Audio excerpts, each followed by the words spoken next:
පෙරදී සකසාගත් invoice එක මේ ආකාරයෙන් නැවත ඕපන් කළ විට එහි මේ ආකාරයෙන් ඔප්ෂන් බාර් එකක් දැකීමේ හැකියාව තිබෙනවා. එහි security warning යනුවෙන් දක්වා තිබෙනවා. ඔප්ෂන් යන බටන් එක ක්ලික් කර ඒ තුල ඇති enable this content යන විධානය මේ ආකාරයෙන් mouse එක මගින් සක්‍රිය කර OK කරනු ලබනවා. නැවතත් ALT යතුර press කරගෙන F11 key එක press කර මේ ආකාරයෙන් code windows එක ලබා ගන්නු ලබනවා. මෙම කොටස තුල mouse එක ක්ලික් කර මේ ආකාරයෙන්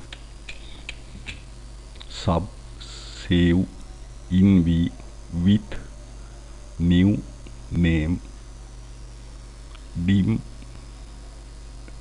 new file name as variant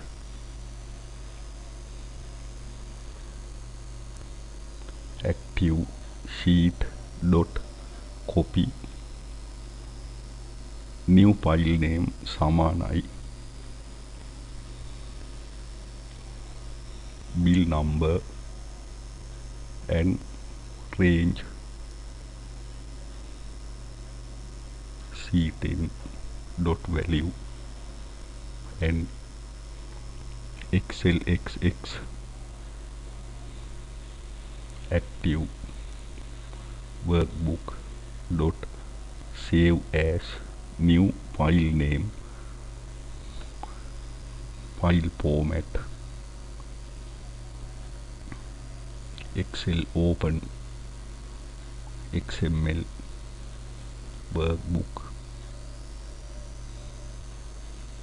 active workbook dot close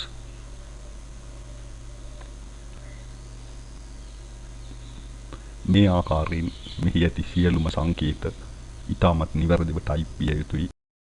type කිරීමෙන් පසුව නැවතත් sheet invoice open කරගනු ලබනවා. මෙම invoice sheet එක තුල insert යන විධානය උපයෝගී කරගෙන නැවතත් මේ ආකාරයෙන් මේ තුලට බටන් එකක් යොදා ගනු ලබනවා. ඒ සඳහා මේ තුලින් යම් ඉෆෙක්ට් එකක් ලබා දීමේ හැකියාව තිබෙනවා. ඒ තුල save invoice යනුවෙන් ටයිප් කරනු ලැබුවා. ඒ සඳහා සුදුසු font size එකක් මේ ආකාරයෙන් ලබා දී එම බටන් එක මත right click කර එහි දැක්වෙන මෙම assign macro යන විධානය ක්ලික් කරනු ලබනවා. මෙම dialog box එකේ save invoice with new name යන විධානය මේ ආකාරයෙන් ක්ලික් කර OK කරනු ලබනවා. නැවතත් එම සැකසුම මෙම save යන බටන් එක උපයෝගී කරගෙන save කරනු ලබනවා. මෙම බිලට දත් ඇතුළත් කිරීම සඳහා date එක මේ ආකාරයෙන් ටයිප් කරනු ලබනවා. ඒ සඳහා නමක් ටයිප් කරනු ලබනවා.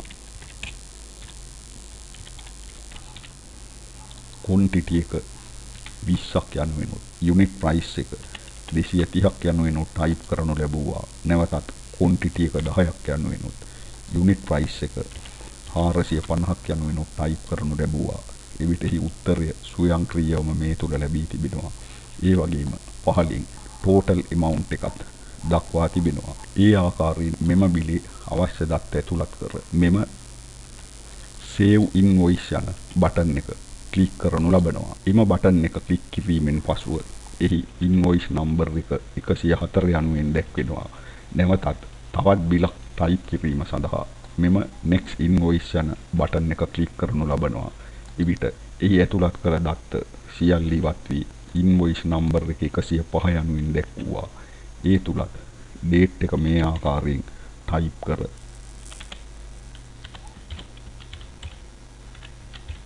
quantity එක එකක් unit price එක 340ක් යනුවෙනුත් quantity එක 5ක් unit price එක 230ක් යනුවෙනුත් quantity එක 4ක් unit price එක 95ක් යනුවෙනුත් ටයිප් කරනු ලැබුවා. මේ ආකාරයෙන් එහි එම ගණනෙහි එකතුව දැකීමේ හැකියාව තිබෙනවා. නැවතත් මෙම save invoice යන බටන් එක ක්ලික් කරනු ලැබුවා. මේ ආකාරයෙන් මෙම බටන් එක මගින් මෙම දත්ත ඉවත් කර next invoice number එක ලබා ගැනීමටත් මෙම බටන් එක මගින් මෙම බිල save කිරීමටත් හැකියාව තිබෙනවා.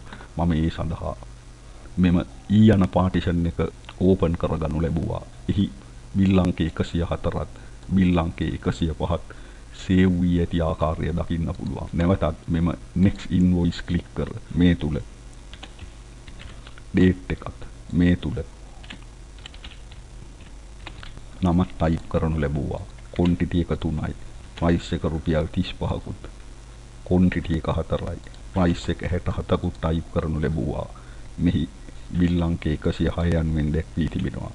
මෙම save invoice යන බටන් එක ක්ලික් කළ විට එම invoice එක මේ තුල save වී ඇති ආකාරය දකින්න පුළුවන්. ඒ අනුව මෙම බටන් එක ක්ලික් කිරීමෙන් මෙම දත්ත ඉවත් කර මෙම next invoice number එක ලබා ගැනීමටත් මෙම බටන් එක ක්ලික් කිරීමෙන් බිල් අංකය සහිතව අප ලබා දෙන පාටිෂන් එක මෙම බිල සේව් කිරීමටත් හැකියාව තිබෙනවා. එහි ඇතුළත් කළ දත්ත දෙස බලන විට මෙහි E පාටිෂන් එකත් බිල් නම්බර් යනුවෙන් දක්වා තිබෙනවා. මේ තුලට අපට අවශ්‍ය පාටිෂන් එකකුත් මේ තුල අවශ්‍ය නමකුත් ටයිප් කිරීමේ හැකියාව තිබෙනවා. මම නිදසුනක් ලෙස මෙම බිල් වෙනුවට invoice යනුවෙන් ටයිප් කරනු ලබනවා.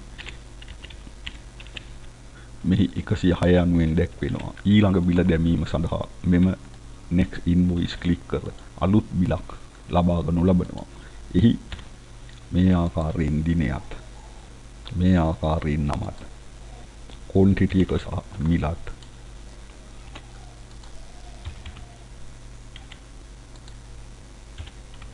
ටයිප් කරනු ලැබුවා. එම බිල සේව් කිරීම සඳහා මෙම save invoice යන බටන් එක උපයෝගී කරගනු ලබනවා. එවිට අපිට දකින්න පුළුවන් මෙම කෝඩ් එක තුල බිල් යන වචනය වෙනුවට invoice යන වචනය ඇතුළත් කරලා එම වචනය මේ තුල දැක්වෙන ආකාරය.